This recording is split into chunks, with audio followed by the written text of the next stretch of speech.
I think I mean, when something like that happens, every rivalry weekend's wild. Well, you think you're going to start on the 1 and then a heartbeat later because of a mistake on a bad fair catch signal. 2nd and 6 on the Tech 29. Marshall pitching it, and Searcy wrapped up. Roquan Smith. And understanding what the defensive coordinator Mel Tucker wants has been outstanding this year. 3rd and 5, and Marshall keeping it, able to break a tackle and get the first down out to the 40-yard line. 4 in the country in rushing, number 2 in passing yards per completion. They don't throw it often, but when they do, it's down the field.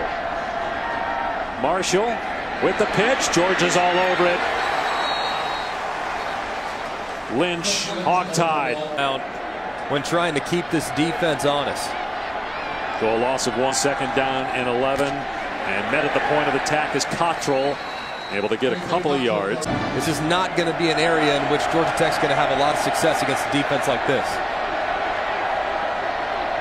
Marshall, a rare pass, and it is incomplete through the hands of Brad Stewart. A couple wins by Georgia Tech because they happened during World War II, where Georgia stopped playing and Georgia Tech was using some substitute players to play, and they won the series. Gervonta Benson stood up only 1 yard. Let's check in with Cassidy Hubbard. Then this pretty gingerly and very, very methodically. He's in the tent right now. We'll see if he's able to return. And Georgia Tech with a 2nd down and long. Marshall with the pitch to Lynch, who gets outside and gets the first down to the 36.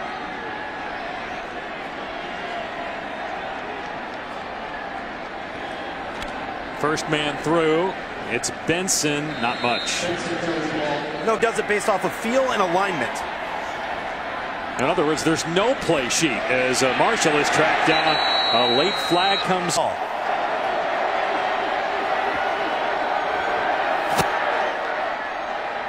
Marshall with time, now throws underneath and ruled a catch. First down.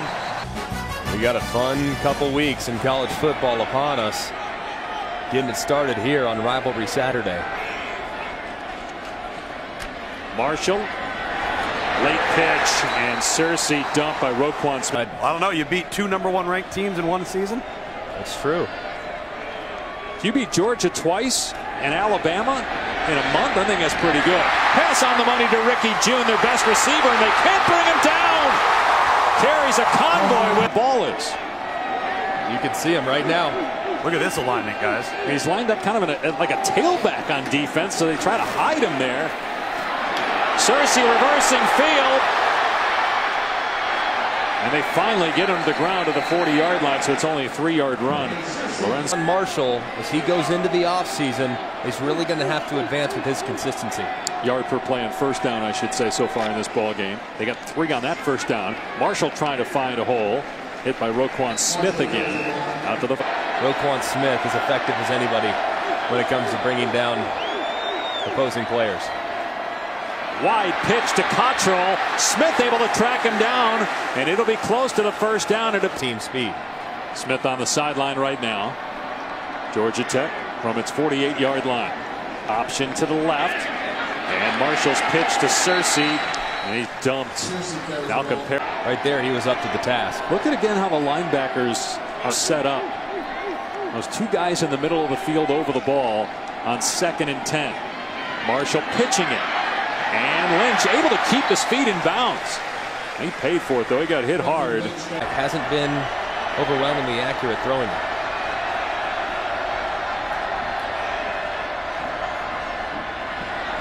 Excellent blocking downfield as Benson gets the first down.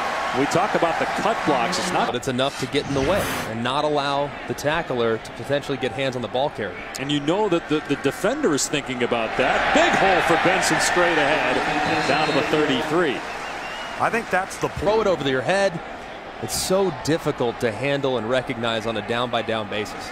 2nd and 3. Benson the first man through, and he gets popped. Natrez Patrick met him behind the line of scrimmage as we go to. Can he get back in? If they win out, it's Notre Dame's back in it potentially.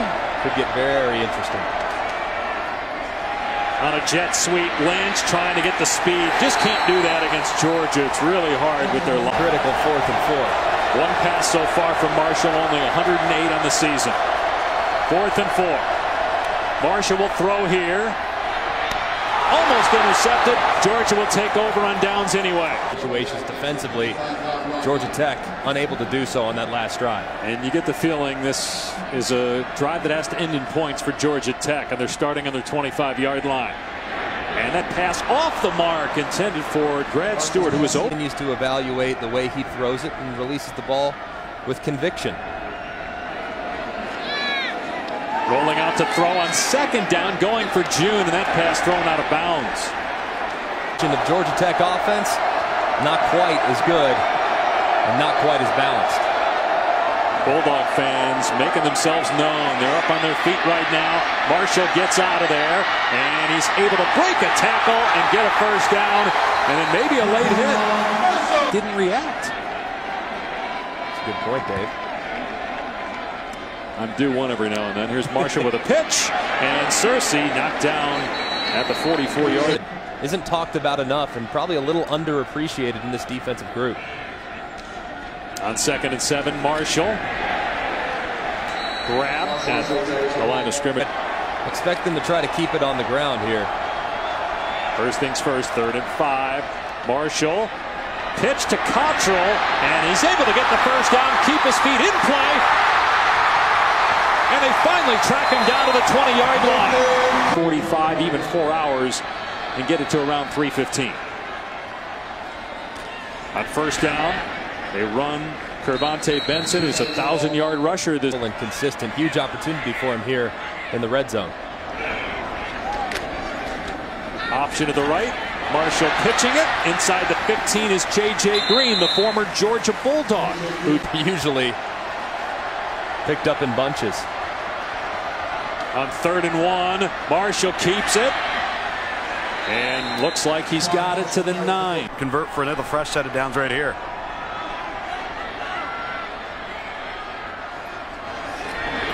Cottrell dragged down at the 6-yard line by J.R. Go for it on 4th. That's got to be their line of thinking, because field goals is not going to get them back into this game. Marshall in trouble in the backfield. Well, that certainly hurts. They're elite. Trenton Thompson is back on the field for Georgia. 3rd and goal for Georgia Tech. Marshall to the air. Got a receiver wide open. Touchdown, Ricky June. The one guy, if you're Georgia, you can't. SEC title game at Mercedes-Benz Stadium, just down the street here in Atlanta, and they're going to be in the playoff. Wrapped up at the line of scrimmage is Benson. He actually lost sideline. One thing that hasn't helped Tom is their inability to get positive yardage on 1st down. On 2nd and long, they take a shot. Searcy just can't make the play at the 35. Incomplete. J.R. Reed in the left hand before the ball arrived. He was trying to go up and make a play on it. Didn't bother me. I think it's a good no call. Marshall rolling out. Now stepping up. And he cannot outrun Roquan Smith. And so it'll be 2 more on this roster. Chubb, Michelle, maybe more, maybe Swift as well before it's all said and done. Quay Searcy wrapped up as Georgia just flies to the ball. Gain of 2. Miami hang with Clemson on the road. Marshall gives the ball up. He got drilled as he let it go to Cottrell. Crucial against an attack like this. How many plays in the playbook for 3rd and 7 for Georgia Tech? Marshall rolling out and thrown out of play by Roquan Smith. And of course the Iron Bowl coming up later. Tech runs left. Benson to the 32, picking up. I'm going to go LSU 2007.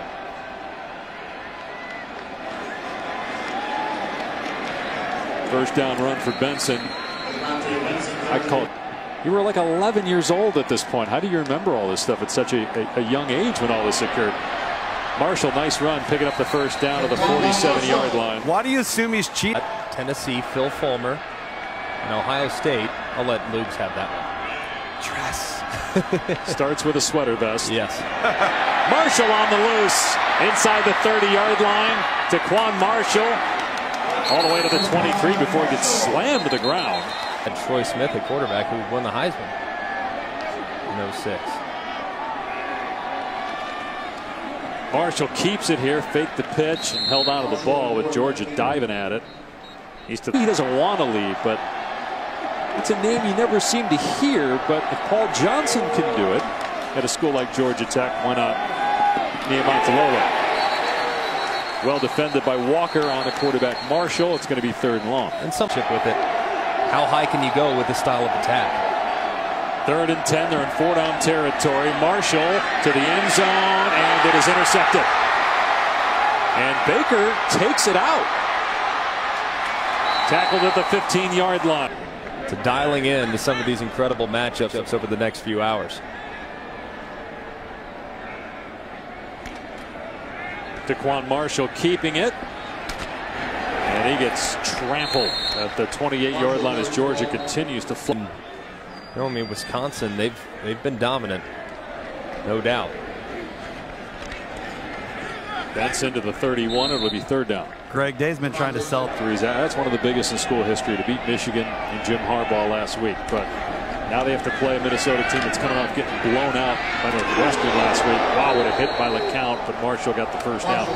End of the Michigan game when Barrett is injured, is done for the year. Cardale Jones comes in, throws a pass that looks just awful.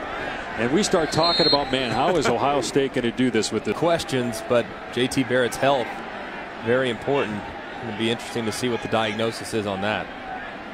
2nd and 7 for Georgia Tech on its 40-yard line. 9 minutes to go. And a huge hit in the backfield as Marshall is leveled by Walker. UCF, I mean, that could have been a challenging game for them. Right now, they're the highest ranked group of 5 team. They'll run it in on 3rd and 8.